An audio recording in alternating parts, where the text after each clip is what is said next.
نحمده ونصلي على رسوله الکریم اعوذ باللہ من الشیطان الرجیم بسم اللہ الرحمن الرحیم۔ ایک صحابی نے سردار دو جہاں حضرت محمد صلی اللہ علیہ وسلم سے پوچھا، عرض کیا، یا رسول اللہ صلی اللہ علیہ وسلم مجھ پہ سب سے زیادہ حق کس کا ہے؟ آپ صلی اللہ علیہ وسلم نے فرمایا تمہاری ماں کا۔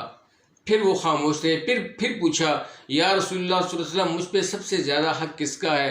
آپ صلی اللہ علیہ وسلم نے فرمایا تمہاری ماں کا۔ پھر وہ تھوڑی سی اس نے سکوت فرمائی، پھر تیسری دفعہ پوچھا، یا رسول اللہ صلی اللہ علیہ وسلم مجھ پہ سب سے زیادہ حق کس کا ہے؟ آپ صلی اللہ علیہ وسلم نے فرمایا کہ تمہاری ماں کا۔ پھر اس نے سکوت کیا اور پھر پوچھا، یا رسول اللہ صلی اللہ علیہ وسلم مجھ پہ سب سے زیادہ حق کس کا ہے؟ آپ صلی اللہ علیہ وسلم نے فرمایا تمہارے باپ کا۔